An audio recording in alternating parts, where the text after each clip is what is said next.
These Brugenges, they know how to survive. They hang around the corner, and when there is sunshine on the other side, they move. And eventually, when there is sunshine inside, they move in, and they become leaders of the government. You know, these helicopters are the ones alienating these people. They fly in to the constituency, they donate their big money, they fly out. They don't have time even to say hello to Mama Mboga there.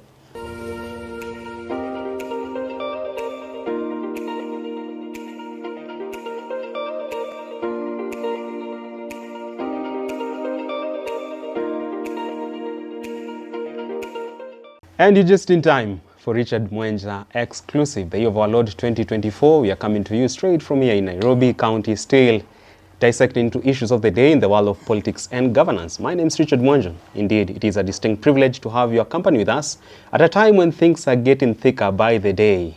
What is dubbed as Gen Z revolution, it's actually taking shape, and we cannot dismiss the scale of impact. And perhaps why today on the show I have none other than renowned public scholar and one-time elected leader in this country who has seen it all, and we want to get nuggets of wisdom from him on what this means and what this portends for the future of Kenya in the world of politics and governance. I'm talking about none other than the celebrated think tank, former Minister Ruto Arap Kirwa. Yeah, thank you. Thank the expert from Cherangani County. So much is happening in the country. Yeah, I think it's almost beyond my scope. What you used to understand is that if you are going for a demonstration, you wear the right attire, and you carry a stone to return the stones from the other side. But now I realize this one is a game of mind. People are fighting with their mind. They are carrying iPhones, and you are carrying stones. So this one, it's a bit too complicated for us. Too complicated? Yes, and many of them are 40 years younger than us. And even the president should realize many people in the street today are between 18 and 25. Yeah. This therefore means they are also 40 years younger than him. And those who are old, like the late Rex Masai, are the age when the president became a member of parliament for Eldoret North. So you should realize these are leaders, and every generation has its own share of leaders. Therefore, we should not question them. We should appreciate them. And the best way to appreciate is to understand in depth the issues afflicting us as a society. Written on the placards the Gen Zs are carrying on the street is the tag, "The devil wears kaunda."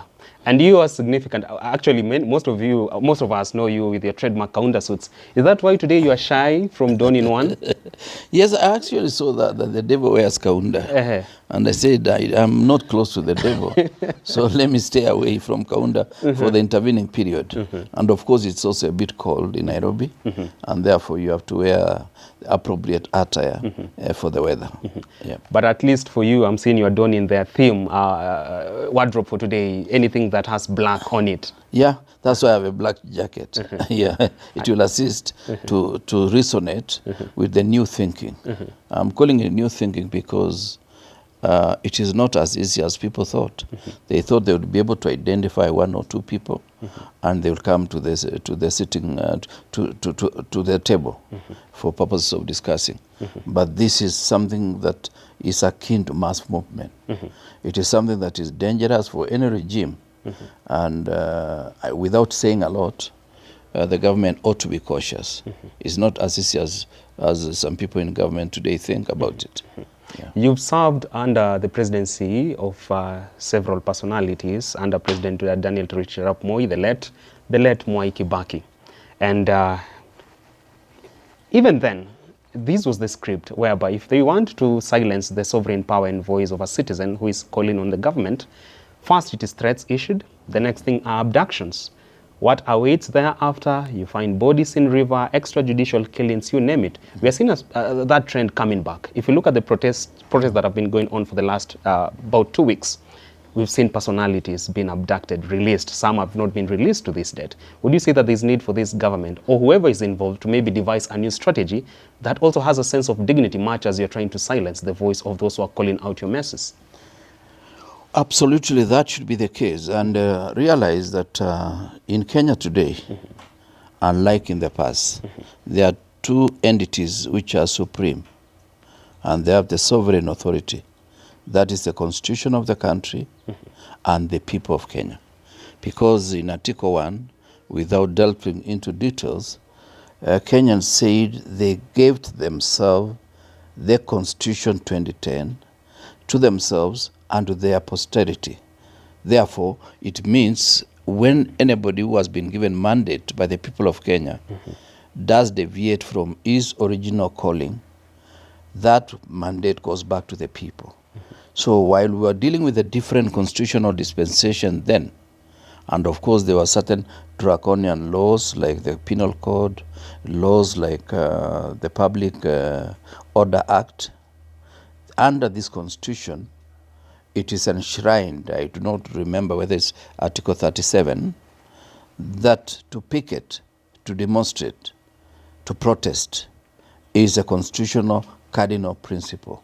So you cannot subordinate the constitution to many of these laws the way the Minister of Interior is trying to do. He will go down as a bad individual or a good individual who was in the bad regime. Because what Professor Kindiki is trying to do is against the very constitution that he himself supported as it was being promulgated in 2010. So you cannot bring the past. Some of those laws are obsolete. Some of the regulations that was sort of supporting the process of implementing those particular laws are now too old to be applied. And today, if you are to bring regulations, they must go through the due process, including going through the parliament and also going through public hearing. And I don't think there is any member of the public that is going to agree for the constitution to be given certain limiting parameters. So anybody trying to invoke whether abduction, that will hasten the process of removing this regime from power. Okay. We've seen regimes which were more powerful than this one, like that of Hosni Mubarak of Egypt, that of al-Bashir in Sudan, that of Muammar Gaddafi in Libya, in Tunisia, and many other places.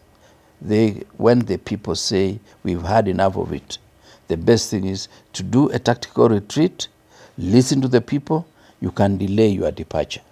Yeah. Very well. I mean, this far we have seen sort of mass outrage and also mass protest over the finance bill of 2024. And from the president's optic, or where he sits, he's come forward and committed to inviting the Gen Z to a negotiation table to address some of the issues they are demanding. Would you then say there's need for him to first address some of them, and when they come to the table, at least they see action was taken, or you lord an iota of wisdom from the move from president just to invite them to the table first? You would have expected the president, given the fact that he has apparatus of state, to have made a statement that shows that he has the will, the will and the desire to address some of the issues. So, but because he has not done that, is still allowing the kind of mayhem that is taking place in town today. And more so, I would have expected Nairobi County to be more peaceful than the other counties. What is it in Nairobi that we've made it almost imperative that for every demonstration, somebody must be hurt? I'm told 2 people have been hurt in the CBD today. Why should we do that? Why should we shed blood for people fighting for their own rights? These are some of the issues that the president must be keen to listen. If he wants the balance of the 3 years that the mandate of the people gave him in 2022. Rightly put. And from where I sit, I understand that many people would have thought the church will have given President Ruto refuge at this time when he's getting all that pressure from different corners. But the same church has actually taken a radical departure from him, alienating themselves from him. This is the same outfit that embraced him during the campaigns, the same outfit that believed in his campaign manifesto. Do you laud the wisdom behind the church distancing themselves from any further promises from President Ruto and his government? I think the church is doing the right thing. Doing the right thing in the sense that they believed his story. And they have now realized that the story was just full of untruths. And the church is trying to take its own position Because you see, these people, these GNC people are people who are supposed to be potential judge goers. And if the judge realizes it will betray the very faith of its faithfuls, then they run the risk of being deserted. So they are doing the right thing. They are trying their best to say, yes, Mr. President, we believed your story, but now we realize you never believed in your story yourself. We are distancing ourselves, deal with the issue politically. We do not want to invoke any position of the church in terms of mitigating some of the measures. Because the church really, they cannot run your manifesto. And as I've always said, the president had a good manifesto. I don't want to fault it. But he never translated it into government policy to give direction to the various cadre or bureaucrats to be able to implement that particular policy direction. He just, after that, he just went making statements, having meetings, which may not have any follow-up system. Because in all democracies, when you finish with your manifesto, you are able to translate the manifesto into policy direction under various documents and apparatus of running the state. So the church is doing its role, saying, yes, we are praying for all of you. We are praying for the GNC. We are also praying for the government. We are praying for the people of Kenya. You heard Bishop Ole Sapit say that when my son saw the demonstrators, he wanted to join them. And that was a heavy message for the president. He should have realized, even us as parents, we are helpless. When these people say they want to join, you cannot ask them, you cannot refrain. Your hands are tied. Your hands are tied. The other evening, I was with some two couples comprising Kenyans who are in government. And they were with their children. As we were having the evening, we realized they were very busy with the phones. And these are two Kalenjin couples. So we asked the children, what is happening? You say, no, we are mobilizing for tomorrow. Mobilizing? Mobilizing for tomorrow. So it tells you this has no tribe, whether you are a Kalenjin, Kikuyu, Luo, Luya, Maasai, Turkana, Teso. Zero social class? Zero social class, zero tribe. So this is something very dangerous, because we've been using tribe as a ticket to say, yes, one of our own is under siege. Today, there is nobody who is one of our own. This one is united by ideologists. United, I think, by common threat, which is excesses of the government of the day. Yeah. Very well. And it's not made better by the fact that people have been displaying watches worth 17 million, and belts worth about 4 million, and shoes worth about 400,000. Really. And in the same breath, going big on talking about austerity measures. Austerity measures, at the same time talking about, what do you call it? At the same time talking about helicopters. You know, these helicopters are the ones alienating these people. They fly in to the constituency, they donate their big money, they fly out. They don't have time even to say hello to Mama Mboga there. So they have alienated themselves from the affairs of the country. You actually come across as part of that quarter which believes if President William Ruto is not flying, then he's lying to Kenyans. Is that your stand? I think he's done both. When he lands, he lies to us. Then he flies. The other day you advised him to maybe pick a different career. Maybe he wanted to be a hostess or something like that. No, I wanted him to be a pilot. Because initially, in his early life, he wanted to be a train, what do you call him? Truck driver, maybe? No, lorry driver. No, a train driver. Oh, garimoshi. Yeah, garimoshi. He wanted to be a garimoshi driver. Because I think there is a railway line across where he used to sell chicken. So, near his home. So, he wanted to be that. So, now, God gave him opportunity to run this country. But now, because he has chosen to fly, we want him to train in piloting. After all, he has a few helicopters.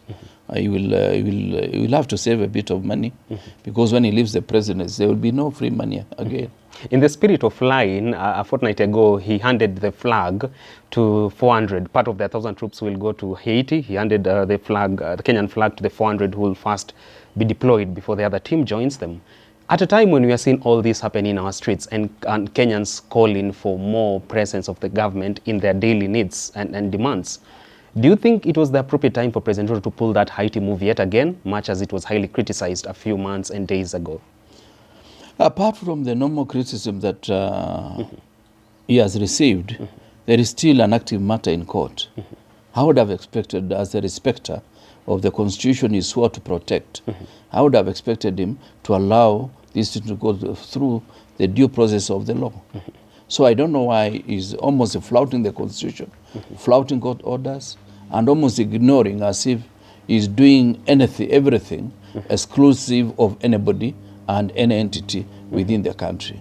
That's what is worrying me. I don't know how we'll be able to assist him to realize, yes, you may be powerful, or you may think you are powerful, but the most important thing is allow the due process. You would have also been able to check what is happening, to scan the environment in Haiti. I can assure you, as the sun will rise tomorrow, that the Haiti mission is a mission to death. Haiti ni maiti. It's a mission dead on arrival? Yes, dead on arrival. There is no mission since 1910. There is no mission that has gone to Haiti and succeeded. What they should have done, and this is something I've repeatedly said, what they should have done is to get, it can be even 1,000, 10,000 soldiers to Kenya. We train them and we allow them to go back because those are people who know the terrain of Haiti. Kenyans going there, apart from the fact that they don't have to know the language, but also language is important. Sure. And also the culture of the people. You know, in some areas, when you shake your head, you are saying yes. When you nod, you are saying no. So at times, even those cultural differences make a lot of change in any strategy. So before you implement any strategy, take time to understand, to scan the environment, especially when it comes to issues of war. Scan the environment, understand how it is, so that as you deploy, you are deploying within the limits of the law. Rightly put. And the limit of practicality on the ground. A minute ago, you admitted that as a parent, your hands are tied when it comes to making decisions on whether your children should take part of this revolution by Gen Zs in the streets or not. And then does that speak to the direction that you feel, your generation, sort of is the author of the problem you're facing today? Because I understand Musa Mwariama, General Baimunge, Dedan Kimathi, Field Marshal Muthoni wa Kirima, the Kapenguria Six bequeathed this nation to you. And now we are seeing the fruits of whatever you did put in there, whether good or bad. Do you admit collective blame on this?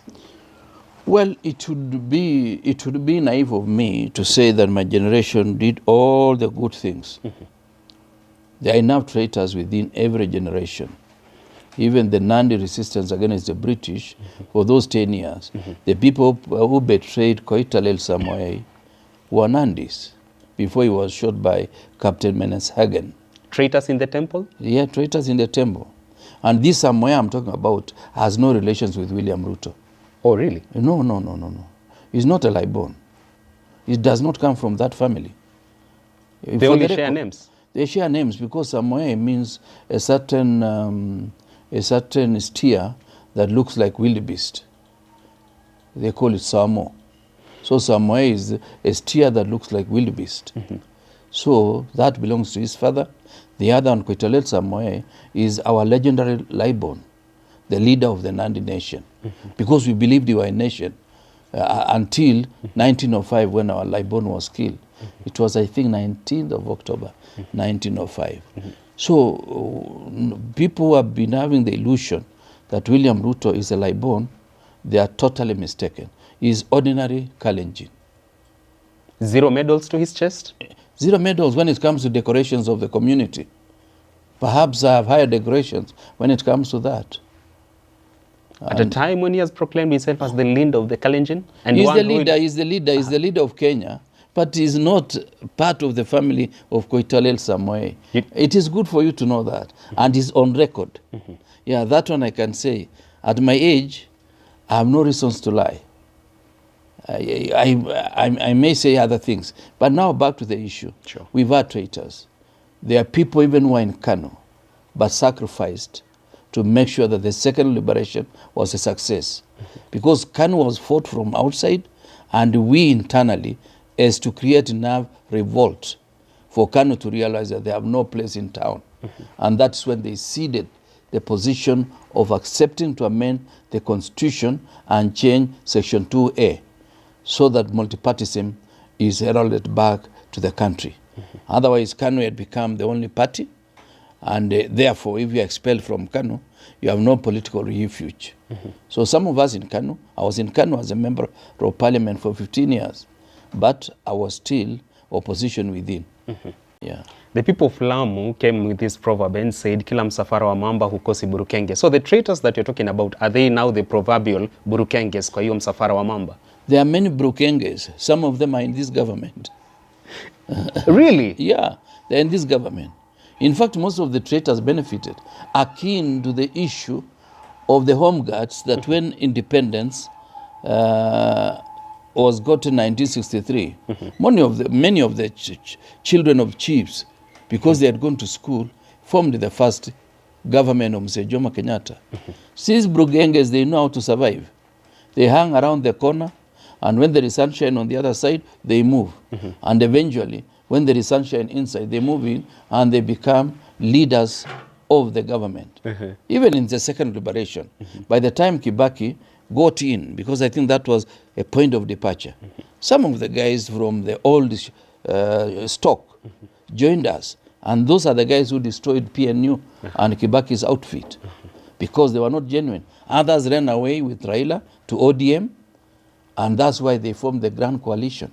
Actually, the Grand Coalition, if you look at it strictly, it was heralded by the people who were inside the government of Kibaki, and they had come from inside the government of Mzee Moi, and they wanted a system that they will be able to control. In fact, from central Kenya, they were the so-called Mount Kenya Development something group. Those are the people who heralded this Grand Coalition. Yeah, 22 of Kibaki's ministers lost the 2007 elections. I was one of them, because they felt we were too strong and revolutionary that the system cannot run with people like us. So they sabotaged our win. Very well. Yeah. Well, that point by former Minister Kipruto Arap takes us to the wrap of this conversation. And from his optic, he believes kila msafara mamba hukosi burukenge, and the burukenges in the picture are government officers who are not working for the best interest of the citizens and taxpayers at large. And he says this revolution is going to head on into the future, and he has dismissed those who believe it's just a 1 or 2 days show. He says this will be a game changer in Kenya's political and governance landscape. Thank you so much for honoring my invite, sir. Yep. And thank you for your insights. It's my pleasure. Yes. We wait to get more of your proverbs, wise sayings on the next edition, where I will be speaking about your friend Kimani Ichung'wah, Yes, government spokesperson Isaac Mwaura, Yeah. and a few other issues therein. Well, I wait to hear. Yeah. Until next time, do enjoy the rest of your viewing, and remember to advance this conversation beyond here. I'm at Mwenje Richard on X and on TikTok, at Kiro Official on X and TikTok as well. Until then, goodbye.